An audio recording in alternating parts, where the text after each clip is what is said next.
सरस्वतीं व्यासं ततो जयमुदीरयेत। ध्येयं सदा परिभवग्नमभीष्टदोहम् तीर्थास्पदं शिवविरञ्चिनुतं शरण्यं भृत्यार्तिहं प्रणतपाल भवाब्धिपोतं वन्दे महापुरुषते चरणारविन्दं वन्दे महापुरुषते चरणारविन्दम्। अखण्डमण्डलाकारं व्याप्तं येन चराचरं तत्पदं दर्शितं येन तस्मै श्रीगुरवे नमः तस्मै श्रीगुरवे नमः। बुद्धिहीन तनु जानिके सुमिर पवन कुमार बल बुद्धि विद्या देहु मोहि हरहु कलेश विकार। आइए हम सब के सब कुछ क्षण श्रीमद् भागवत के पहले कुछ क्षण श्री कृष्ण जी का नाम अपने मुख से ले। आइए सबके सब गाइए राधे कृष्णा कृष्णा कृष्णा राधे राधे राधे श्याम श्यामा श्याम श्यामा राधे राधे राधे कृष्णा कृष्णा कृष्णा राधे राधे राधे श्याम श्यामा श्याम श्याम राधे राधे राधे कृष्णा कृष्णा कृष्णा राधे राधे राधे श्याम श्यामा श्यामा राधे राधे राधे कृष्णा कृष्णा कृष्णा राधे राधे राधे श्याम श्याम श्याम राधे राधे राधे कृष्णा कृष्णा कृष्णा राधे राधे राधे श्याम श्यामा श्याम राधे राधे राधे कृष्णा राधे राधे राधे राधे श्याम श्यामा श्यामा राधे राधे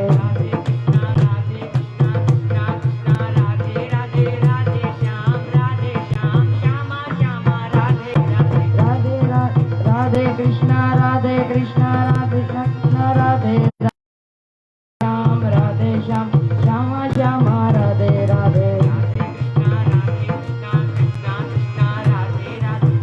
श्याम राधे श्याम श्यामा श्यामा राधे राधे राधे कृष्णा कृष्णा कृष्णा राधे राधे राधे श्याम श्यामा श्यामा राधे राधे राधे श्यामा श्यामा श्यामा राधे राधे राधे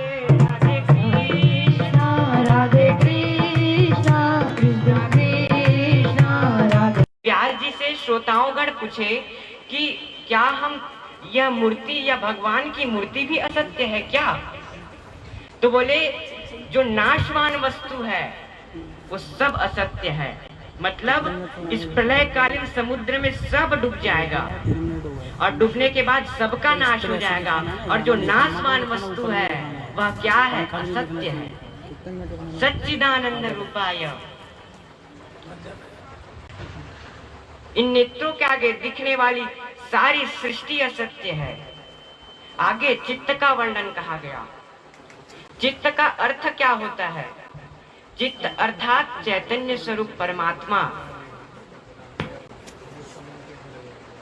चैतन्य क्या है? हम शरीर के अंदर एक आत्मा है, यही चैतन्य है। हमारे सभी भाई बंधु कहने वाले सभी लोग जब तक कहते हैं तब तक हमारे शरीर में चैतन्य स्वरूप परमात्मा है और जिस दिन वो निकल जाएगा उस दिन अत्यंत प्रेम करने वाली पत्नी भी त्याग देती है और तो और 13 दिन तक अपने आप को अपवित्र मानते हैं। जब तक यह चैतन्य स्वरूप परमात्मा हमारे शरीर के अंदर विराजमान है तभी तक भाई बंधु सब हैं। लेकिन जिस दिन चले जाएंगे साथी है मित्र गंगा के जल बिंदु पान तक, साथी है मित्र गंगा के जल बिंदु पान तक, और गांव वाले भी जाएंगे तो केवल इस मसान तक, पत्नी भी हक निभाएगी तो केवल मकान तक, और बेटा भी जाएगा तो केवल अग्निदान तक। उससे तो आगे यही भजन ही है साथी, यही भजन ही इस मोक्ष के द्वार को खोलेगी। और यही चैतन्य स्वरूप जब तक हमारे शरीर में है तब तक हम परमात्मा के कभी दूर ना जाएं। सतचित और आनंद, आनंद क्या है? आनंद, हम आनंद बाहरी वस्तुओं में खोजते हैं, घर दुकान आदि में आनंद खोजते हैं, लेकिन आनंद तो हम हमारे ही अंदर विराजमान है। छूट ही बंदी महासुख होई, दैहिक दैविक भौतिक तापा, राम राज्य का हूँ ही व्यापा। अर्थात दैहिक दैविक भौतिक ताप से उठ जाना ही महासुख है। जो हनुमान चालीसा में कहते हैं, जो सत बार पाठ कर कोई, छूट ही बंदी महासुख होई। यदि हम अपने शरीर को ही राम का राज्य बना ले, दैहिक दैविक भौतिक से उठ जाए, तभी हमारे अंदर ही आनंद विराजमान है। इस मोह माया में आनंद नहीं, हमारे ही अंदर आनंद है, और आनंद को ही जागृत करना यही सबसे बड़ा। आगे भक्ति ज्ञान वैराग्य, भक्ति ज्ञान वैराग्य तो यहाँ सब जानते हैं इस कथा को। भक्ति ज्ञान, एक बार जा रहे थे, सुख थोड़े दुख घड़े जगत में, होगा कष्ट छड़े रानी, किस किस के दुख दूर करूं या दुखिया फिरे करे प्राणी। अर्थात भीनी सी कान में आवाज आई, नारायण नारायण श्रीमन नारायण नारायण नारायण नारायण नारायण नारायण नारायण नारायण नारायण नारायण श्रीमन नारायण नारायण नारायण नारायण नारायण नारायण नारायण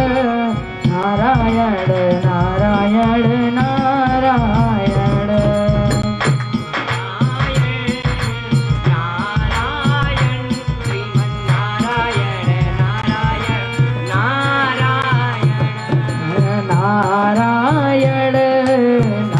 नारायण श्रीमन नारायण नारायण नारायण नारायण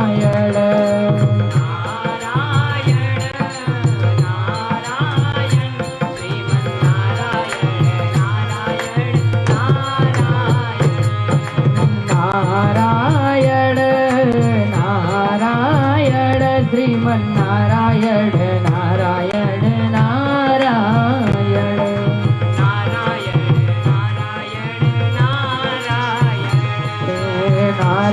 नारायण नारायण नारायण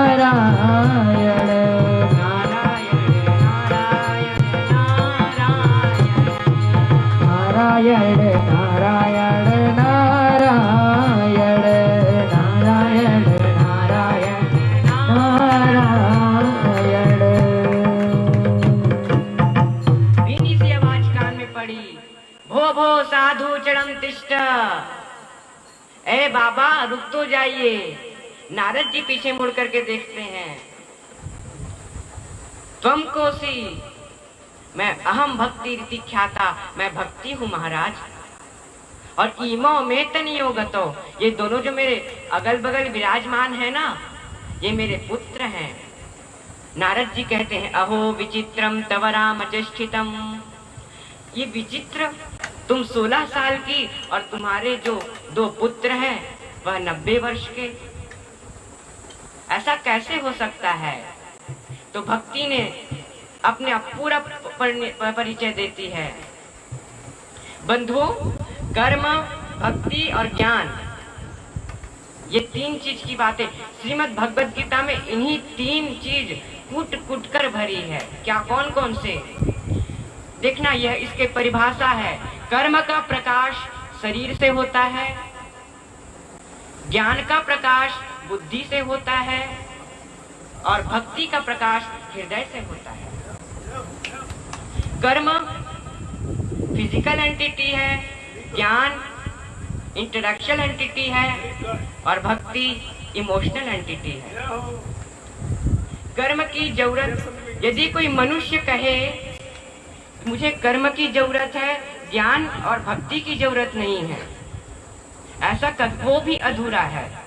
यदि कोई मनुष्य समझे कि मुझे सिर्फ भक्ति चाहिए और ज्ञान और कर्म नहीं चाहिए, तो वो भी अधूरा है।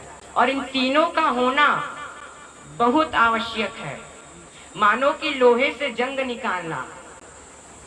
एक बार ये तीनों के तीनों जंगल की ओर जा रहे थे, तभी बहुत बारिश हुई और तीनों के तीनों अपने ईगो में जा रहे थे, अपने अहंकार में, किसी से बात नहीं करते।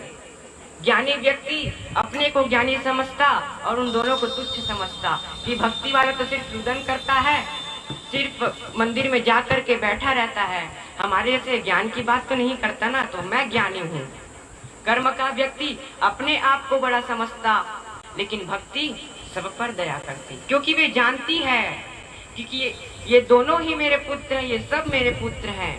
यदि मैं इसे उत्पन्न करूं तो ये अभी उत्पन्न हो जाएंगे, यदि मैं इसे फिर अपने अंदर ले लूं तो ये फिर मेरे अंदर चले जाएंगे, क्योंकि ये दोनों मेरे पुत्र हैं। अब ये तीनों जा रहे थे, तभी बहुत बारिश हुई।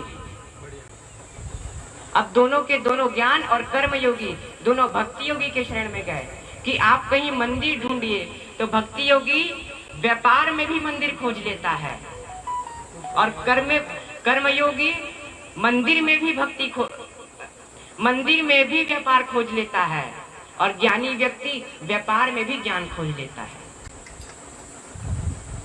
अब भक्ति योगी जा रहे थे, मंदिर को देखा, अब तीनों के तीनों भागे। तभी तीनों ने उसके गर्भगृह पर जाकर के बैठा और इतनी बिजली कड़की कि उसकी दीवार भी अब धंसने लग गई। अब ये तीनों के तीनों क्या किए कि कृष्ण जी के मूर्ति के ऊपर चढ़ गए। तभी क्या हुआ, एक दिव्य तेज प्रकाश निकला। उस प्रकाश से तीनों ने पूछा कि भगवान, मैं कर्म कर करके आज मैं वृद्धावस्था को प्राप्त हो गया, आप अभी तक नहीं मिले। मैं ज्ञान की बातें सुना करके मैं आज मोक्ष गति को प्राप्त हो गया, तो भी आप नहीं मिले। लेकिन हम भक्ति योगी ने कहा, मैं आपके रुदन कर करके आज थक गई भगवान, लेकिन आप नहीं मिले, आज क्यों मिल रहे हैं? तो भगवान श्री कृष्ण कहते हैं कि तुम तीनों साथ हो, इसलिए मैं मिल गया। अर्थात जब तक आप तीनों के तीनों अलग रहेंगे तब तक वह भगवान मिलने वाले नहीं हैं। इसलिए तीनों का साथ होना अति आवश्यक है। और भक्ति के स्वरूप भी कौन है? देखिए, मनोजवम मारुततुल्य वेगम जितेन्द्रियं बुद्धिमतां वरिष्ठं वातात्मजं वानरयूथमुख्यं श्रीरामदूतं शरणं प्रपद्ये। दासत्व भाव के जो योगी हैं, जो भक्ति के योगी हैं, अर्थात शिव जी युगों युगों जिनकी ध्यान करके अभी तक उसके जड़ को नहीं पा पाए, उसको श्री हनुमान जी ने एक मुट्ठी पर कर रखा है। जय हनुमान ज्ञान गुण सागर, जय कपीस तिहुँ लोक उजागर। राम रसायन तुम्हारे पासा, अर्थात जो राम का रसायन है वे स्वयं आपके पास है। जो शिव जी को नहीं प्राप्त हुआ उसे आप मुट्ठी में कर रखे हैं। अर्थात शिव जी युगों युगों तक ध्यान करते हैं लेकिन उसके जड़ को नहीं पा पाते, राम जी के जड़ को। और आपने मुट्ठी पर कर रखा है। जो राम जी आपको याद करते हैं, आप जितना याद नहीं करते उससे ज्यादा राम जी हर क्षण क्षण आपको याद करते हैं। ऐसे हनुमान जी मनोजवम मारुतुल्यवेगम जितेंद्रियम बुद्धिमताम वरिष्ठम। और इनको आवाहन करना नहीं पड़ता, ये स्वयं आप आ जाते हैं। और ऐसे हनुमान, ऐसे उस भक्ति के योगी को हम सब के सब प्रणाम करते हैं। हनुमान जी ने पवन तनय संकट हरना मंगल मूर्ति रूप राम लखन सीता सहित हृदय बसहु सुरभूप। श्रीमद् भागवत वाले भक्त ने तुलसीदास जी के भक्तों से पूछा कि आपके उनसे हनुमान जी से कहना पड़ता है कि पवन तनय संकट हरना मंगल मूर्ति रूप और राम लखन सीता सहित हृदय बसहु सुरभूप। लेकिन हमारे श्रीमद् भागवत में क्या लिखा है? सत्यो वृद्ध वरुद्ध तेत्र भी शुश्रूषुभिस्तक्षणा। अर्थात सत्यो वृद्ध वरुद्ध तेत्र भी, यानी यदि आप मन में सोच भी लिए श्रीमद् भागवत के आने का, तो आपके हृदय में अपने आप राधारमण प्रकट हो जाएंगे। और आपके हनुमान चालीसा में लिखा है पवन तनय संकट हरना मंगल मूर्ति रूप और राम लखन सीता सहित हृदय बसहु सुरभूप। आपसे निवेदन करना पड़ता है कि आप मेरे हृदय में विराजमान होइए। तो हनुमान जी क्या कहते हैं कि आपके भागवत में ये भी तो लिखा है भाग्योदयेन बहुजन्म समर्जितेन सत्संगमं च लभते पुरुषो यदा वै अज्ञान हेतु कृत मोह मदांधकार नाशम विधाय हि तत् जयमुदीरयेत। हनुमान जी कहते हैं कि जब आपका पुण्य उदय होगा, अनेकों पुण्य जब उदय होंगे तो श्रीमद् भागवत का लाभ प्राप्त होगा। और लाभ प्राप्त होगा तभी आप सुनने जाएंगे। और मेरे हनुमान चालीसा में यदि आप पढ़ भी लिए तो भी राम जी अपने आप प्रकट हो जाएंगे। और भाग्योदय न बहु जन्म समय जीते ना, कई जन्मों के भाग्य उदय होंगे तो राधा रमण प्रकट होंगे। तो ज्यादा सरल कौन है? पवन तनय संकट हरना मंगल मूर्ति रूप राम लखन सीता सहित हृदय बसहु सुरभूप। ऐसे उस हनुमान जी को हम सब के सब प्रणाम करते हैं।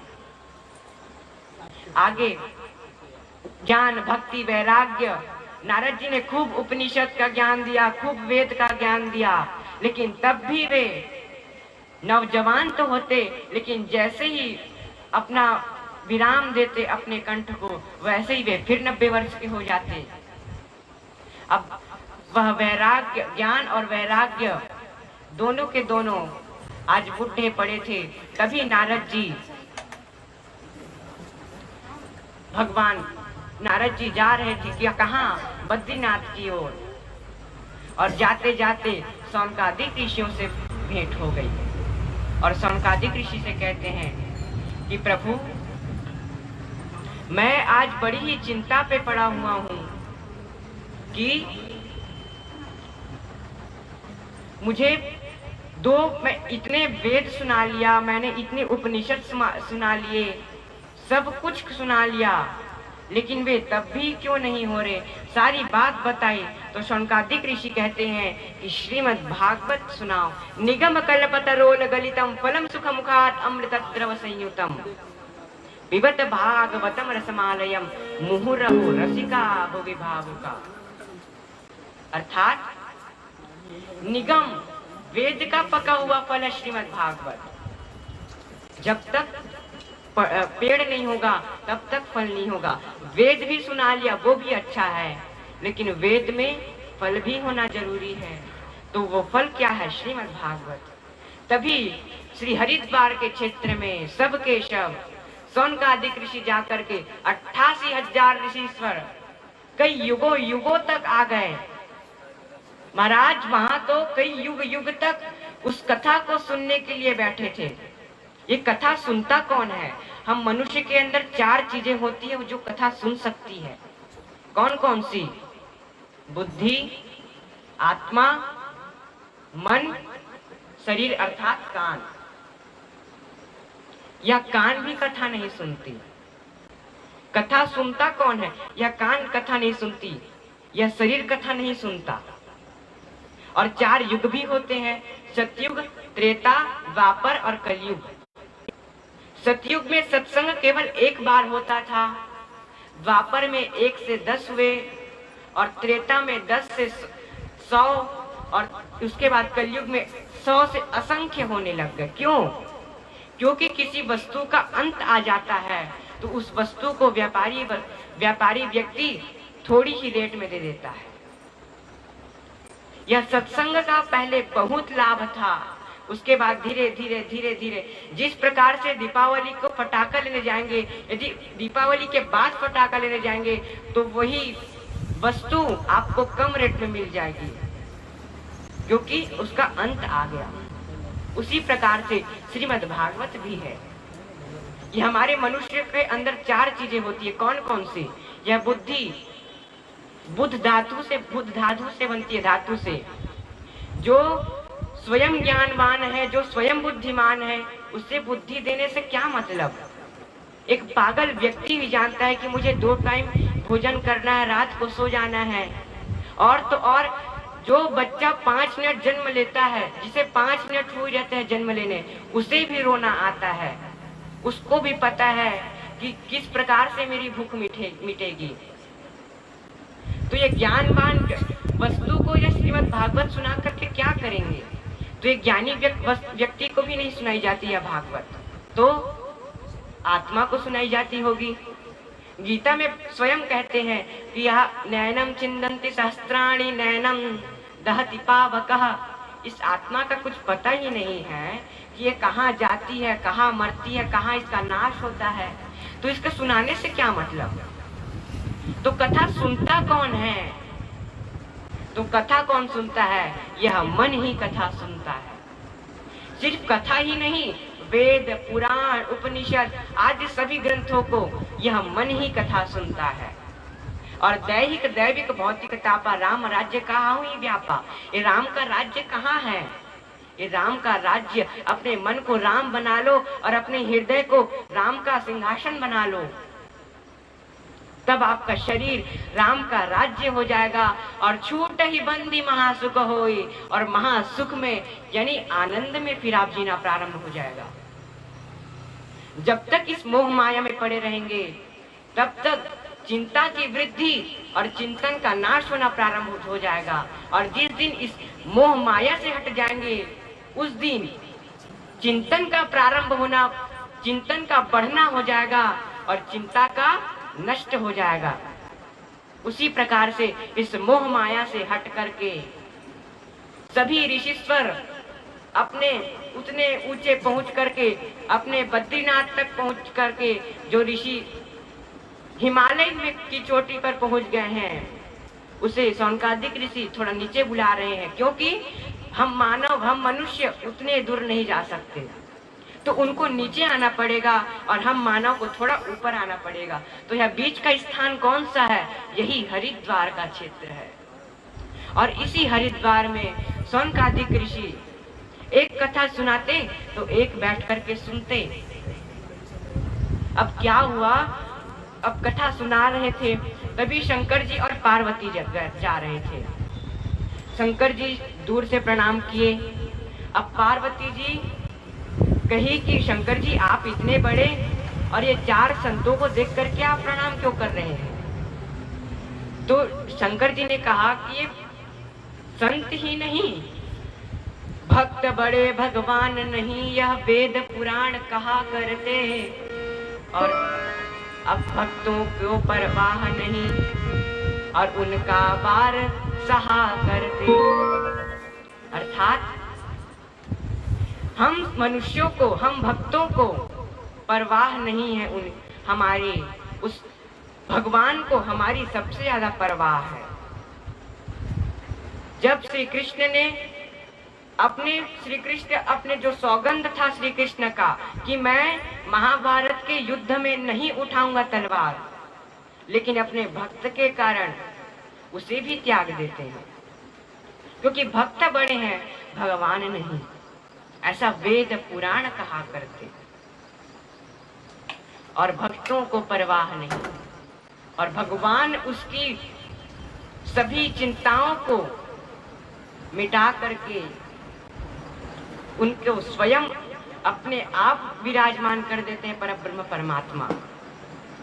और ऐसे श्री कृष्ण को अब सभी भक्तों ने कहा कि हरिद्वार के क्षेत्र में क्या सभी ऋषि कितने युगों तक बैठे थे? बोले कई ब्रह्मकल्प अर्थात कई मनवंतर बीत गए इस श्रीमद् भागवत की याद करते करते। केवल सिर्फ हड्डियां ही बाकी थी और बाकी सब जीव जंतु खा करके विष्ठा बना चुके थे। यह शरीर की भी सिर्फ 3 गति है, एक तो मिट्टी, दूसरा अग्नि, तीसरा विष्ठा अर्थात दूसरे जंतु से विष्ठा हो जाना। यदि हम इसे जंगल में डाल देंगे तो दूसरे जीव जंतु खा करके इसे विष्ठा बना देंगे। यदि हम इसे अग्नि में डाल देंगे तो यह राख हो जाएगा, और यदि हम इसे हम वो मिट्टी में डाल देंगे तो उसे भी जीव जंतु खा करके विष्ठा बना देंगे। ये 3 गति है। अब क्या हुआ, ये सभी ऋषीश्वर बैठे बैठे आज प्रभु की चिंतन में बैठे थे, लेकिन यह श्रीमद् भागवत किसी को सुलभ नहीं हो रहा था। तभी शौनकादिक ऋषि ने आज सभी ऋषीश्वरों को नीचे बुला करके और मानव जातियों को थोड़ा ऊपर ला करके आज हरिद्वार की हरि के द्वार पर जा करके आज इस श्रीमद् भागवत का प्रवाह करते हैं। पूरी श्रोताओं गण की उपस्थिति में यह श्रीमद् भागवत हो रही थी। इतनी जगह ही नहीं थी, मानो एक सुई भी ना आ सके, ऐसी वहां एक तिनका की भी जगह नहीं थी। अब मेन यजमान कौन थे? ज्ञान, भक्ति और वैराग्य, और ये तीनों तो पहुंचे ही नहीं थे। तो यजमानों को चाहिए कि कथा के प्रथम ही पहुंच जाए, कथा के पहले ही पहुंच जाए। अब ज्ञान, भक्ति, वैराग्य को, भक्ति को सभी के हृदय में विराजमान कराया गया, ज्ञान को दाया कान में विराजमान किया गया, वैराग्य को बाया कान में विराजमान किया गया। हम सबको भी चाहिए कि अपने हृदय में भक्ति को प्रवाह करके अपने कान में वैराग्य और अपने कान में ज्ञान का प्रवाह करके इस श्रीमद् भागवत का हम सबको श्रवण करना चाहिए। और श्रवण करते गए आज ज्ञान, भक्ति, वैराग्य तीनों नौजवान हो गए। तो श्रोताओंगण ने पूछा कि हम जवान क्यों नहीं होते? तो कहा कि यह शरीर जवान नहीं होता, यह मन जवान होता है। मैंने अभी अभी कहा कि यह श्रीमद् भागवत केवल मन को सुनाई जाती है। यदि शरीर को सुनाई जाती तो एक 100 को भी ला करके यदि आप रख दोगे तो मैं उसे 7 दिन तक कथा कहूँ, उसके पास भी कान है, उसके पास भी नाक है, उसके पास भी आंख है, लेकिन वो कथा नहीं सुन सकती। यह चैतन्य स्वरूप परमात्मा है और चैतन्य के साथ राम स्वरूप मन है, तभी इस श्रीमद् भागवत का हम श्रवण कर सकते हैं। और करते करते ज्ञान, भक्ति, वैराग्य तीनों मोक्ष गति को प्राप्त हुए। ये ज्ञान, भक्ति, वैराग्य नायम जनों में सुख दुख हेतु श्रीमद् भागवत के 11 स्कंद में भिक्षुक गीत है। उस भिक्षुक गीत में एक भिक्षुक कहता है कि मैं बड़ा ही कंजूस था, मैं इतना कंजूस था कि मुझे गांव में सब कंजूस के नाम से जानने लग गए। और तो और मेरे कंजूस को देख करके, कंजूसाई को देख करके मेरे परिवार वाले भी निकल गए। और वह भिक्षुक आज संन्यास ले लिया और संन्यास लेकर के जो भिक्षा पाता उसी में ही अपना जीवन यापन करता। लेकिन सभी लोग उसे खूब डांटते, खूब मारते, खूब पीटते। तो एक व्यक्ति ने आकर के पूछा कि भगवान आपको सब इतना सताते हैं, आप उन्हें प्रति उत्तर क्यों नहीं देते हैं? तो वह भिक्षुक कहता है कि मैं इन्हें क्या प्रति उत्तर दूं? जिस पांच भौतिक शरीर से मैं बना हूं, उसी पांच भौतिक शरीर से ये भी बने हैं। जिस अग्नि, जल, मिट्टी, वायु, आकाश, इससे मैं पंचतत्व निर्मित से बना हूं, उसी पंचतत्व से वे भी बने हैं। तो ये मुझे क्या दुख देंगे? तो वह व्यक्ति कहता है, नायम जनो में सुख दुख हेतु। वो व्यक्ति मुझे सुख दुख नहीं देते, तो जरूर यह ग्रह ही तुम्हें सुख दुख देते होंगे। तो वह भिक्षुक ने कहा कि यह ग्रह मुझे क्या सुख दुख देंगे? कभी राहु केतु सूर्य पर चढ़ जाते हैं, कभी राहु केतु चंद्र पर चढ़ जाते हैं, उनको आपस में लड़ने से फुर्सत नहीं है। वे सुख दुख हम इस प्राणी को क्यों देंगे? तो वे भी सुख दुख नहीं देते, तो स्वयं यह नारायण जी ही सुख दुख देते होंगे। तो श्रीमद् भागवत गीता में स्वयं कृष्ण कहते हैं कि मैं अपने भक्तों को कभी दुख दे ही नहीं सकता। आप ऐसा सोचना भी मत कि जिस प्रकार से गैया में, गौ माता में 33 करोड़ देवी देवताएं विराजमान है, उस प्रकार से हमारे शरीर में तो 33 करोड़ नहीं है, लेकिन इस नेत्रों में सूर्य चंद्र का वास है। इस हाथ में, हाथ के देवता कौन? इंद्र है। इस पैर के देवता कौन? स्वयं नारायण जी हैं। इस भक्ति के हृदय के देव कौन है? स्वयं भक्ति महारानी है। तो क्या कभी भक्ति महारानी अपने भक्ति दूसरे भक्ति महारानी से कभी ठेस पहुंचाना चाहेगी? कभी नहीं चाहेगी। तो क्या कभी नारायण अपने आप को ठेस पहुंचाना चाहेंगे? कभी नहीं पहुंचाना चाहेंगे। तो ठेस कभी कोई नहीं पहुंचाता, तो कौन पहुंचाता है? क्या यह काल तुम्हें ठेस पहुंचाता है? बोलिए, काल भी तुम्हें ठेस नहीं पहुंचाता। श्रीमद् भगवत गीता में कृष्ण स्वयं कहते हैं, कालोस्मि, मैं काल हूँ। तो क्या कभी अपनी बनाई हुई सृष्टि को, अपने भक्तों को कभी भगवान दुखी करना चाहेंगे? नहीं करना चाहेंगे।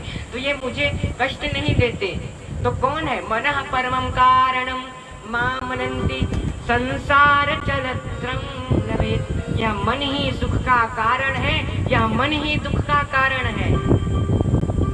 इस मन को शांत करने का यज्ञ ही श्रीमद् भागवत है। यदि इस मन को शांत करना है तो श्रीमद् भागवत की शरण में आ जाओ। श्रीमद् भागवत धर्मपथ की कथा है, श्रीमद् देवी भागवत कर्मपथ की कथा है। श्रीमद् भागवत में जन्माद्यस्य तन्वयादितरतः चार्थे स्वभिज्ञः स्मराट तेने ब्रह्म हृदयादि कवये मोहयन्ति यत् सूरयः। श्रीमद् भागवत का प्रारंभ ज अक्षर से और अंत म अक्षर से, अर्थात जन्म से मृत्यु की कथा है जो है, वही श्रीमद् भागवत है। और श्रीमद् भागवत को श्रवण करें, सिर्फ श्रवण नहीं, पानम। श्रीमद् भागवत को पान करने की बात कही है। यदि आप पान करके अपने जीवन में उतारेंगे तो यह श्रीमद् भागवत जल्दी समझ आएगा, जल्दी आपके अनुभव में आएगा। और जो अनुभव का ज्ञान है वे पुस्तक के ज्ञान से भी ज्यादा विमोहित करने वाला है यह अनुभव का ज्ञान। और ज्ञान, भक्ति, वैराग्य तीनों नौजवान होकर के आज मोक्ष गति को प्राप्त हुए। और तावत पापानि देहेऽस्मिन् निवसन्ति तपोधना यावन्य श्रूयते सम्यक् श्रीमद् भागवतेन रे। अर्थात निर्मल मंजन सो मोहि पावा मोहि कपट छल छिद्र न भावा। जिस प्रकार से हम मनुष्य इतना तुच्छ प्राणी, जिस प्रकार से एक बहती गंदी नाली के बगल में नहीं खड़ा हो सकते, तो क्या वह परमात्मा हमारे चित्त में, हमारे मन में आकर के विराजमान होंगे क्या? यह अत्यंत अशुद्ध व्यक्ति, यह अत्यंत अशुद्ध मनुष्य भी इस बाहरी जगत के नाली पर नहीं जाता, तो हमारे अंदर तो कितना गंदा, कितना अछूत नाली फैला है। तो क्या वहां भगवान आकर के प्रकट होंगे? क्या कभी नहीं होंगे।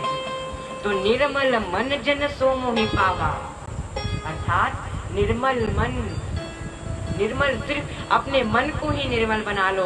मैं मन ही मन। यह मन क्यों है? क्योंकि यह मन यह शरीर का राजा है।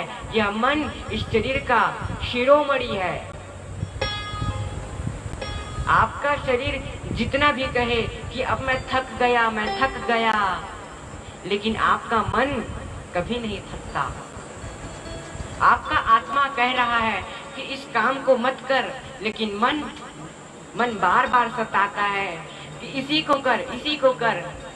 लेकिन हम मनुष्य अपने आत्मा के आवाज को नहीं सुनते, अपने शरीर को नहीं सुनते, इस मन में ही रह जाते हैं। और इस मन में रहेंगे तब तक बाह्य जगत में रहेंगे, इस मोह माया में ढके रहेंगे। और जिस दिन अपने मन को यह पंच इंद्रिय क्या है, अभी आगे की कथा में सुनने को आएगा। धुंधकारी जी की कथा में ये पंच इंद्रिय ही उनको आग लगा दिए। जो 5 वैश्याएं थी वो वैश्या नहीं, या 5 इंद्रिय ही थी जो उसे जला करके खाक कर दी। क्योंकि उसने पंच इंद्रियों को भगवान की शरण में स्थापित ही नहीं किया था। एक बार क्या हुआ, एक गुरुजी थे, उनका एक शिष्य था, और गुरुजी बड़े ही आज प्रसन्नता पूर्वक जाकर के अपने शिष्य का प्रणाम किया। अब शिष्य ने कुछ नहीं कहा, शिष्य बस बैठा रहा, वो भी मुस्कुराया। और गुरुजी अब इधर आके कहते हैं कि मैं जब तुम्हारा प्रणाम किया तो तुम्हें भी झुकना चाहिए था। तो वह शिष्य ने कहता है कि मैं क्यों झुकूं, ये मेरा शरीर होता तब तो झुकता, ये मेरा शरीर ही नहीं है। मैं अपने शरीर को ही आपको दान कर दिया हूँ। आप जैसा करेंगे वैसा यह शरीर करेगा। यदि यह मेरा शरीर होता तो मैं इसे रोकता, लेकिन ये तो मेरा शरीर ही नहीं था। उसी प्रकार से यह शरीर को सर्वस्व अर्पण कर दो। और आगे इस सभी दृष्टांत को देते हुए नारद जी तो भी विश्वास नहीं किए कि क्या ऐसा भी होता है कि पंच इंद्रियों को मनुष्य खाक कर देता है। बोले हाँ।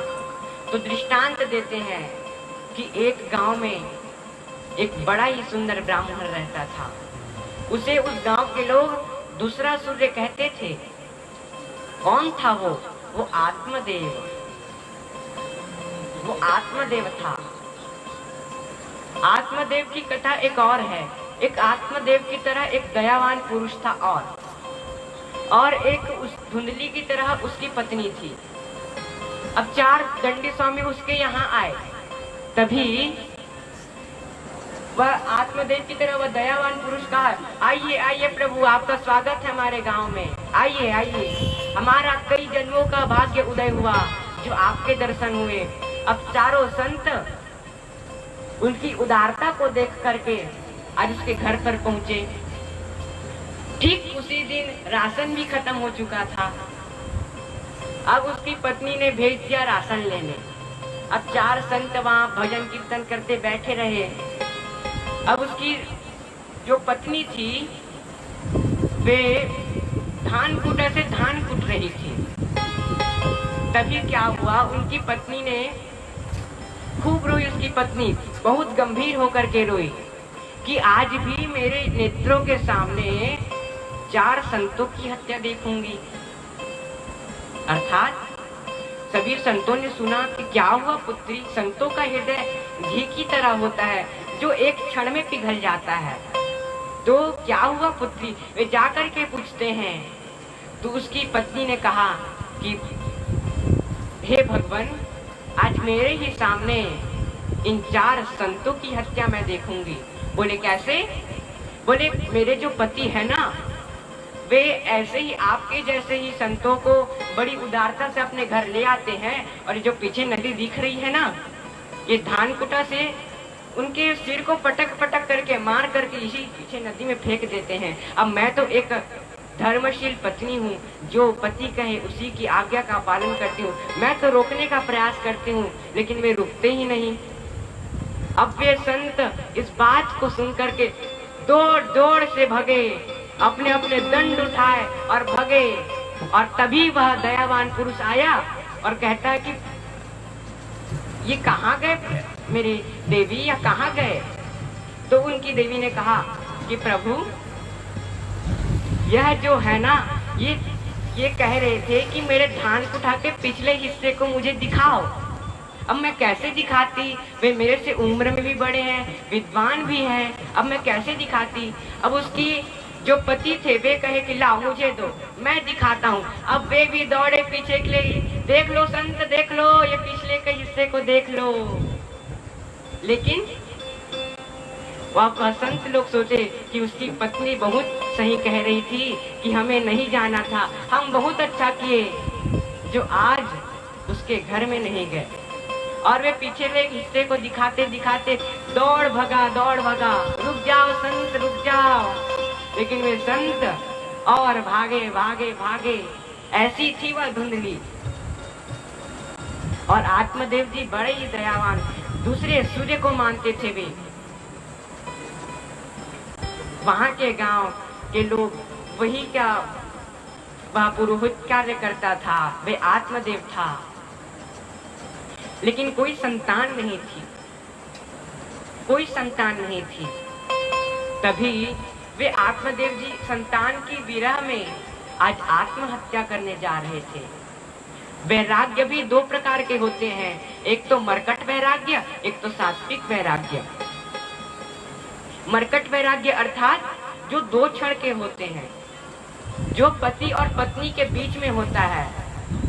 पति भाग जाए तो दो क्षण में फिर वो वापिस आ जाता है, पत्नी भाग जाए तो वो फिर वापिस आ जाता है। ये मरकट वैराग्य है, ये दो क्षण का वैराग्य है। और एक है सात्विक वैराग्य, जो जीवन पर्यंत रहता है, वह है सात्विक वैराग्य। और मरकट वैराग्य, ये दो में बहुत अंतर है। आत्मदेव जी को मरकट वैराग्य था।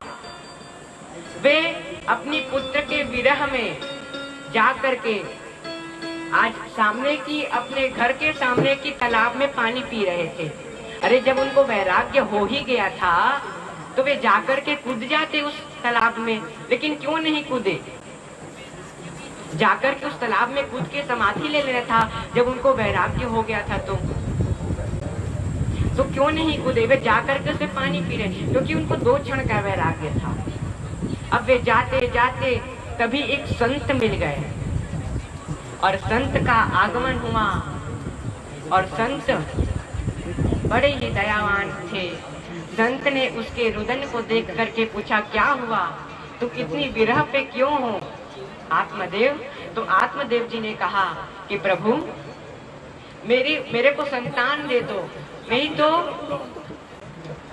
नहीं तो मैं यहीं भस्म हो जाऊंगा और आपको ब्रह्म हत्या का पाप लग जाएगा। तो आप मुझे संतान की प्राप्ति कराइए। अब वे संत खूब समझावे कि तुम्हारे तो 7 जन्म तक संतान नहीं है, 7 जन्म तक, लेकिन आप दिलाइए। संत का हृदय घी की तरह वे पिघल गए और वे कहे, एक फल लिया और उस फल में कहा, अभिमंत्रित किया कि मैंने जन्म जन्मांतर तक यदि कोई पुण्य किया होगा प्रभु, तो इस फल में इसकी संतान हो जाए। और इसी फल को पहले जाकर के अपनी पत्नी को दिया, लेकिन उसकी पत्नी ने सभी गलत भावनाओं को चिंतन करते करते, चिंता करते करते उस फल को अपनी बहन की कहने पर आकर के उस फल को एक गौ माता को खिला देती है। और उनकी बहन ने कहा कि बहन, यदि तू 9 महीने तक अपने पेट में कपड़ा डाल ले, बस दिखावा कर, मैं 9 महीने बाद अपने बच्चे को तुझे दे दूंगी। और उसकी बहन ने मान ली और तभी वह जो अपने पेट पर कपड़ा लगा करके रहने लगी। अब वह फल भी जो गौ माता को दिया था वह भी उसका ही पेट अब धीरे धीरे बड़ा होने लगा। और सबसे पहले जो उसकी बहन का बेटा था वो हुआ, उसका नाम रखा धुंधकारी। गोकर्ण पंडितो ज्ञानी धुंधकारी च महाखला। धुंधकारी जो महाखला था, महाखल करता था। धुंधली ने कहा इसका नाम बिल्कुल मेरे नाम से होना चाहिए, तो उसका नाम धुंधली तो उसका नाम धुंधकारी। बंधुओं, यदि संतान ना हो तो विरह ना बनाओ, क्योंकि भगवान कहते हैं कि संतान नहीं हो रहा तो संतान मुझे, भगवान अपने को ही संतान देना चाहते हैं कि मुझे संतान की 2 उपाधि। जिस दिन मुझे भक्ति से अपने संतान मानने लग जाओगे तो समझो भक्ति स्वरूप में आ गई। और जब तक अपने भगवान को संतान या फिर पिता या फिर पुत्र के भावना से नहीं देखोगे तब तक भक्ति जागृत नहीं हुई है। तो धुंधकारी तो आत्मदेव जी तो समझे कि आप तो मेरा बेटा हो गया। उसे वेद आदि शास्त्र पढ़ाते लेकिन वे सुनता ही नहीं। वे जब थोड़ा बड़ा हुआ गलत काम करने लग गया। कुछ महीनों बाद गोकर्ण जी का भी जन्म हुआ, जिसका कान बड़ा था, जो गौ की तरह या मनुष्य की तरह शरीर था, लेकिन कान बड़ा होने के कारण इसका नाम पड़ा गोकर्ण जी महाराज की जय। गोकर्ण जी का आगमन हुआ और गोकर्ण जी श्रीमद् भागवत के वक्ता बने। गोकर्ण जी, एक बार क्या हुआ, धुंधकारी, सभी गांव वाले धुंधकारी से बहुत डरते थे कि वह किसी के बच्चे को सूखे कुएं पर फेंक देता या तो कहीं जंगल पर फेंक देता, ये ऐसे गलत काम करता। अब तो उसके घर में 5 वेश्याएं आई और 5 वेश्या आकर के व्यापार के लोभ में वे आकर के धुंधकारी का स्वयं नाश कर दिया। यह जो वैश्य थी ना, 5 वैश्य, ये हमारे अंदर ही है, ये हमारे अंदर ही विराजमान है। चाहे तो इसे 5 भक्ति ज्ञान वैराग्य कर्म धर्म बना लो या फिर इसे 5 वैश्या बना लो। यह 5 इंद्रिय ही है जो इस मनुष्य का नाश कर देती है और जो इस मनुष्य को मोक्ष के द्वार पर खड़ा कर देती है। और एक दिन क्या हुआ, वे धुंधकारी के मुंह पर सूखे कपड़े को डाल करके आग लगा दिए और धुंधकारी कुत्ते की मौत तड़प करके मरते गया और अंत में वह प्रेत का रूप धारण कर लिया। और प्रेत का रूप धारण करके वे खूब सताता कि सबको कि मुझे मोक्ष चाहिए। जब तक शरीर था तब तक मोक्ष की कामना तक नहीं थी, क्या सोच भी नहीं सकता था कि मुझे मोक्ष चाहिए। वो मोक्ष का मतलब ही नहीं जानता था। और जब प्रेत रूप बना तो उसी मोक्ष की कामना क्यों? क्योंकि भगवान भी दुख उसी को देते हैं जो उसके निकट होते हैं और सुख उसी को देते हैं। और ये सुख दुख बनाए क्यों है, ये अहंकार क्यों बनाए हैं, यह लोभ, यह मद, यह मत्सर को क्यों बनाए हैं भगवान हमारे शरीर में? यह तो एक क्वेश्चन मार्क है ना कि इस शरीर को क्यों बनाए हैं, इस शरीर के अंदर इसे स्थापित क्यों किए हैं। बंधुओं, यदि लोभ करना है तो श्रीमद् भागवत के प्रति लोभ करिए ना। यदि मोह करना है तो गुरु की चरणारविंद की मोह करिए ना। इसीलिए भगवान ने बनाया है कि क्रोध करिए तो जो अधर्म व्यक्ति है उसके ऊपर घटिकद्वयम, क्रोध भी 2 घड़ी का करना, ज्यादा नहीं करना। तो अधर्म जो करे उसके ऊपर क्रोध भी करो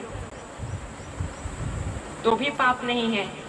तो क्रोध भी हो, लोभ भी हो, मोह भी हो, लेकिन सब धर्म के हिसाब से हो, धर्म के हिसाब से, धर्म में चलते हुए लोभ मोह मद मत्सर हो। और वे 5 वेश्याएं धुंधकारी की शरीर को नाश किए, वह आत्मा कभी नाश नहीं होता। आत्मा तो कहाँ है, कहाँ मरती है, क्या है, उसे कुछ नहीं पता, या आत्मा कथा नहीं सुन सकती। तो धुंधकारी कथा कैसे सुना? अपने एक बांस के 7 जो वो थे गांठ, 7 गांठ वाले बांस में वह स्वयं विराजमान हो गया, अर्थात शरीर बना लिया उसे। अभी मैंने कहा था ना कि आत्मा कथा नहीं सुन सकती, तो ये मन, यह शरीर बना लिया उसे, और 7 गांठ बना लिया, और इसी को शरीर बना लिया, अपना मन का निर्माण कर लिया, और सबको श्री राधा रमण प्रभु के चरणार बिंद में अर्पित करके गोकर्ण जी, सूर्य जी से श्रीमद् भागवत का ज्ञान प्राप्त करके आज धुंधकारी को, अर्थात सभी श्रोताओं को, सिर्फ धुंधकारी बस नहीं, वहां कई हजार श्रोताएं भी आ गए, और श्रोताएगण आकर के आज उस कथा को सुन रहे थे। सुनते सुनते सुनते सुनते आज जो गया था प्रेत बन के और निकला परमात्मा बन के, जो धुंधकारी था वह अंदर प्रेत बनकर गया था, और जो बाहर निकला तो परमात्मा बन गया। क्यों? क्योंकि उसने अपने सभी को, अपने शरीर को, सभी को वे प्रभु के शरण में अर्पित कर दिया था। तभी सभी श्रोताओं भी पूछते हैं कि प्रभु सिर्फ उन्हीं की ही मोक्ष क्यों हुई, हमारी मोक्ष क्यों नहीं हुई? सिर्फ उसी के लिए विमान क्यों आया, हमारे लिए विमान क्यों नहीं आया? तो क्या इस कलयुग में भी विमान आ सकता है क्या? बोले हाँ, जाने के लिए तैयार हो कि नहीं? जाने के लिए तैयार हो तो अभी आ जाएगा विमान।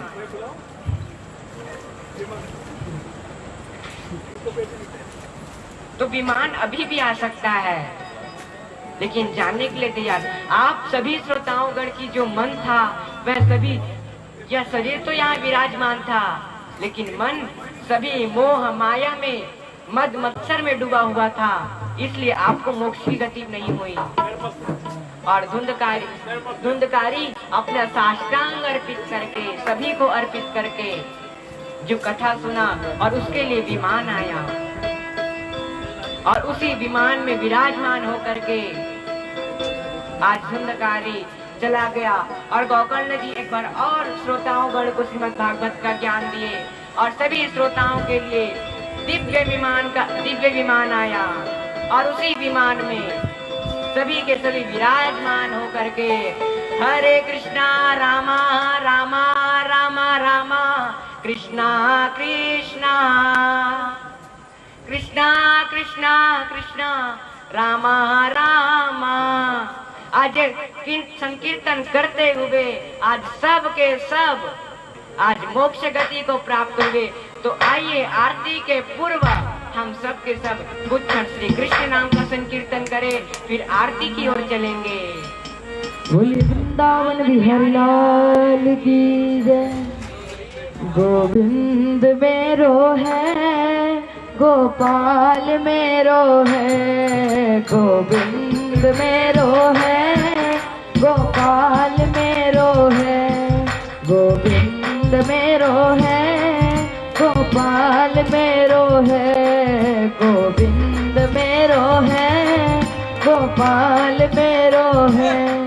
गोपा के बिहारी नंदलाल मेरो है, गोपा के बिहारी नंदलाल मेरो है, ओ मदन मुरारी नंदलाल मेरो है, गोविंद मेरो है, गोपाल मेरो है, गोविंद मेरो है, गोपाल मेरो है।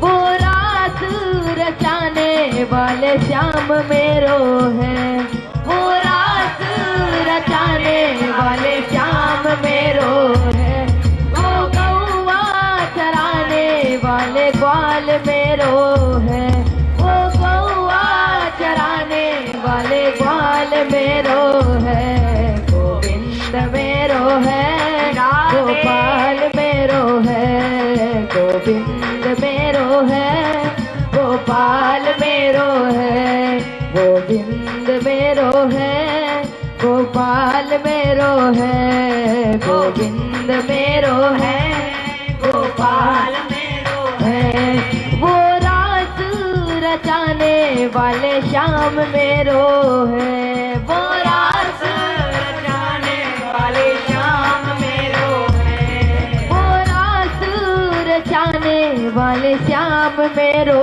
है, वो रास रचाने वाले श्याम मेरो है, गोविंद मेरो है, गोपाल मेरो है, गोविंद मेरो है, गोपाल मेरो है, वो मुरली बजाने वाले ग्वाल मेरो है, वो मुरली बजाने वाले ग्वाल मेरो है, वो मुरली बजाने वाले ग्वाल मेरो है, वो मुरली बजाने वाले श्याम मेरो है, गोविंद मेरो है, गोपाल मेरो है, गोविंद मेरो है, गोपाल मेरो है, गोविंद मेरो है, गोपाल मेरो है, गोविंद मेरो है, गोपाल मेरो है, गोविंद मेरो है, गोपाल मेरो है, गोविंद मेरो है, गोपाल मेरो है, गोविंद मेरो है, गोपाल मेरो है। भोले बाके बिहारी लाल की जय। आरती करो आरती।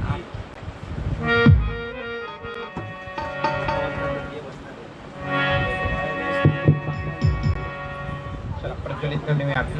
अरे क्यों यहाँ ना पंखा शिवम वीडियो प्रेस कर दे। अरे सुनना दिवाकर हाँ शेयर भी कर दे।